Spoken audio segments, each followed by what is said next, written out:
Parlons aujourd'hui d'enchaînements qui ont fait leur preuve, de combinaisons puissantes utilisées par des boxeurs de renom. Je vais te parler de Deontay Wilder, de Canelo, de Manny Pacquiao qui a récemment fait son retour à une quarantaine d'années. Ce combat s'est terminé par un match nul, mais bon nombre de boxeurs et de fans disent que ce dernier a gagné. Donc, on va parler justement d'un enchaînement qu'il adore. Et à la fin de cette vidéo, reste vraiment attentif à chacune de ces enchaînements. J'aimerais te parler d'un enchaînement utilisé par un invaincu qui a une totalité de victoires par KO. Donc, avant de commencer cette vidéo, j'aimerais aussi surtout te partager, t'offrir une formation de 5 jours. Il suffit simplement de cliquer sur le lien et me passer ton meilleur mail. Le but de cette formation, c'est de te permettre de créer ton propre style. Non pas copier bêtement des styles et détruire ta boxe, mais justement te créer ton propre style, devenir plus créatif, cela en ayant conscience de ton corps, en boxant avec le bas de ton corps et surtout avec tes épaules, les bassins, etc.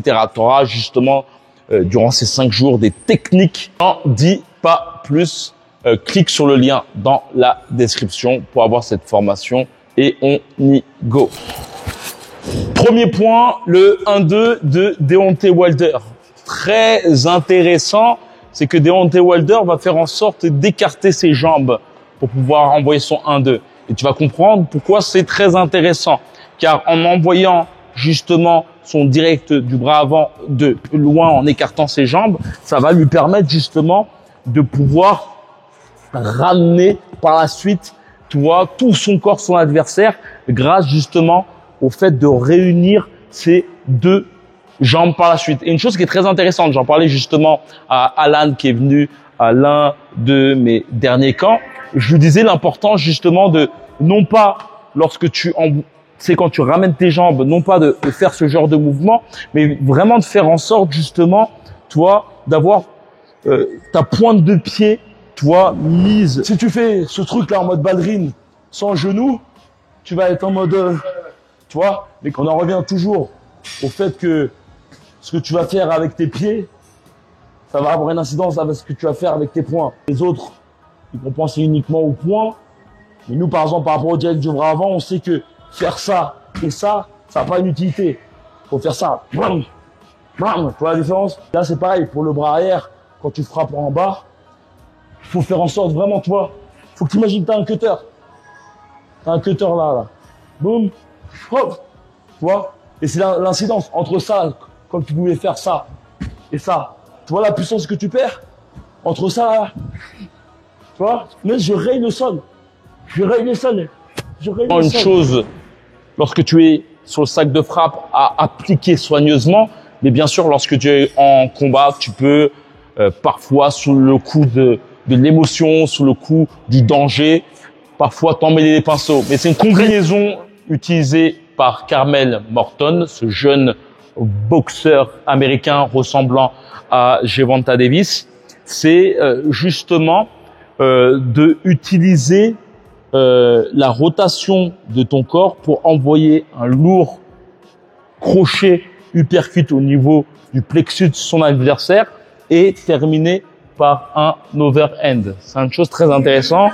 Globalement, si tu veux être efficace sur ce genre de mouvement, fais en sorte justement de avoir une rotation rapide au niveau de ta sangle abdominale. Et ça, c'est un truc très intéressant à vraiment utiliser, tu vois, comme tu peux le voir, la rotation de ton talon pour pouvoir vraiment plonger sur ta jambe avant.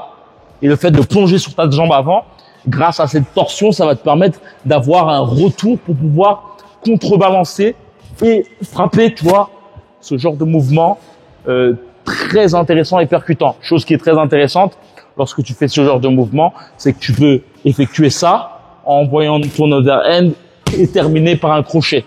Très intéressant. Toi, tu te prends un direct, hop, boum, boum, et tu peux terminer par un crochet. Et le crochet va te permettre de pouvoir t'installer, t'accrocher, et pourquoi pas. Combinaison, cette fois-ci, utilisée beaucoup par Errol Spence. Très intéressante. Toujours chose qui est importante, utiliser justement les directs du bras avant. Et le but, par la suite, c'est d'envoyer un crochet au niveau des flancs, des deux flancs. Donc, direct, crochet au niveau du flanc avant, crochet au niveau du flanc arrière. Ou tu peux le faire aussi de la sorte, tu vois. Ça, c'est très intéressant pour pouvoir vraiment couper le buste de ton adversaire. C'est comme globalement avoir une hache. Donc, tac, tac et bam, bam. Chose qui est importante, si tu commences par le crochet du corps avant, fais en sorte justement de te servir de ton direct et de piston direct lorsque tu le ramènes justement au niveau du visage pour pouvoir avoir, tu vois, un appel comme pouvait faire justement Carmel Morton. Tu vois, bam, bam, bam. Tu vois. Et la chose qui est très intéressante, tu peux même t'imaginer tirer une corde. Quand tu t'imagines tirer une corde pour ensuite frapper ton adversaire au niveau du corps. Autre point très intéressant, ça c'est Canelo. Une chose que tu peux faire, c'est la base de Canelo, c'est vraiment envoyer deux jabs et envoyer un overhand par la suite. Donc les jabs vont te permettre justement de pouvoir comprendre la distance de frappe de ton adversaire. Ça va te permettre de pouvoir avancer. Chose qui est très importante, c'est de comprendre que ta distance de frappe se joue avec l'appui avant et non pas avec le poing. Parce que en pensant uniquement avec le poing, tu vas avoir cette tendance justement à te mettre sur la jambe avant et ce qui va t'empêcher justement de pouvoir vraiment percuter ton adversaire avec un overhand.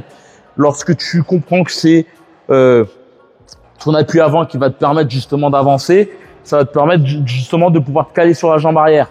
Ensuite, le but, c'est vraiment d'effectuer une transmission vers la jambe avant.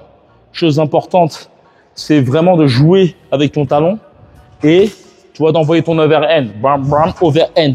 On en revient toujours par rapport au overhand. La chose que je te conseillerais, c'est lorsque tu fais un overhand et tu le fais à répétition, que ça passe pas forcément complètement, essaye de pourquoi pas terminer avec des crochets. En fait, le crochet, tu peux l'envoyer directement comme ça, mais la chose qui est très intéressante lorsque tu envoies un overhand et que tu es justement déstabilisé à ce niveau-là, c'est de l'envoyer et d'aller du côté opposé, ce qui te permet même pourquoi pas d'accrocher ton adversaire. Et tu peux le voir que tu vois, il y a aussi une transmission de force envoyée sur ton adversaire. La raison que fait beaucoup Manny Pacquiao, c'est l'envoi d'un coup au niveau du corps et ensuite terminer avec un direct du bras arrière et un direct du bras avant. Tu vois, ça veut dire que le but, c'est clairement d'envoyer même clairement une succession de coups comme ça. Tu vas voir que souvent, Manny Pacquiao va avoir cette tendance à se jeter. Ce qui est paradoxal, j'ai cette tendance à dire qu'il faut faire en sorte d'être toujours sur la jambe avant. Mais tu vas voir que souvent Manny Pacquiao va avoir cette tendance à jeter sur son adversaire. Et donc là, le mouvement qui est intéressant, c'est frapper au niveau du haut du corps, le bras arrière et ensuite envoyer un direct du bras avant. Tu vois, bam, bam, bam, bam. Chose que peut aussi avoir cette tendance à faire Manny Pacquiao, très intéressant face à des boxeurs justement en finishing, c'est que Manny Pacquiao va envoyer son coup, mais va partir sur le côté.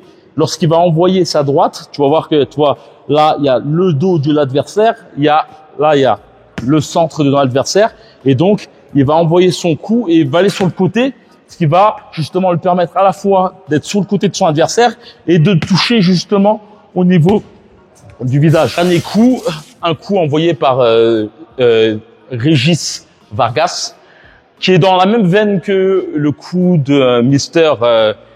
Errol Spence. Donc Errol Spence va plutôt essayer de toucher le côté gauche, tu vois, bam, côté gauche, côté droit.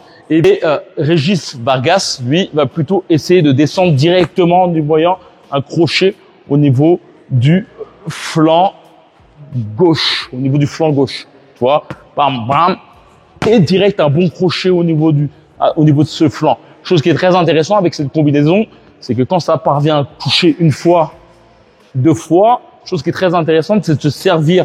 Tu peux faire comme Errol Spence, mais tu peux tac et essayer de remonter par la suite. Tu vois, c'est ces mouvements justement vraiment en utilisant les genoux permettent ensuite de remonter très lourdement. Combinaison qu'utilise beaucoup Sabriel Martial. D'ailleurs, j'ai pu rencontrer justement l'un de ses derniers adversaires qui est un boxeur de Guadalajara. J'ai pu le voir justement s'entraîner, se préparer pour cette confrontation. Et tu vas voir que justement Sabriel Martial va avoir cette tendance à beaucoup faire des crochets lorsqu'il est justement en corps à corps. Il va rentrer, tu vas voir là, tu t'imagines que justement c'est la ligne de milieu du corps de son adversaire. Il va frapper, envoyer un coup au niveau du flanc et ensuite remonter justement avec un crochet. Très intéressant pour pouvoir justement être sûr de toucher ton adversaire. Même lorsque tu es en mode tête contre ton adversaire, ce genre de mouvement est très intéressant. Tu peux le faire globalement sans pour autant justement faire de flexion bizarre avec ton corps. Tu vois, là j'envoie un crochet, mais je peux aussi faire en sorte justement de mettre en biais pour pouvoir justement, tu vois, faire en sorte, tu vois, de pouvoir apposer tout mon poids, tout le mouvement de mon corps sur mon adversaire. Et avec ce genre de mouvement, tu vois, tu peux envoyer tout ton poids, envoyer par exemple un overhand ou en envoyer un crochet, tu vois. C'est très intéressant ce genre de mouvement avec la totalité de ton corps.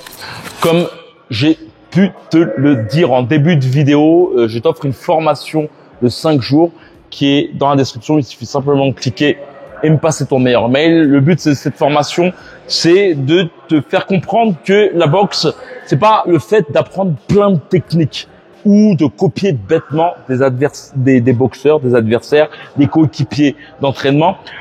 Ce que je souhaite te faire comprendre, c'est que si tu souhaites te créer ton propre style, si tu souhaites être performant en boxe, la chose qui va vraiment te permettre justement de pouvoir vraiment t'améliorer, c'est la conscience de ton corps. Bien allier le bas de ton corps avec le haut de ton corps, saisir aussi ce qui est la transmission de ton poids vers la gauche et vers la droite, et bon nombre de choses que je souhaite t'expliquer dans le lien dans la description. C'est 5 jours de boxe que je souhaite te partager à travers plusieurs modules vidéo que je vais t'envoyer dans ta boîte mail. Donc si tu souhaites améliorer ta technique de boxe, t'approprier ton propre style et surtout devenir plus créatif et moins réfléchi, il suffit simplement de cliquer sur le lien dans la description et on se retrouve dans les coulisses. Comme d'habitude, que la boxe est avec toi. Ciao.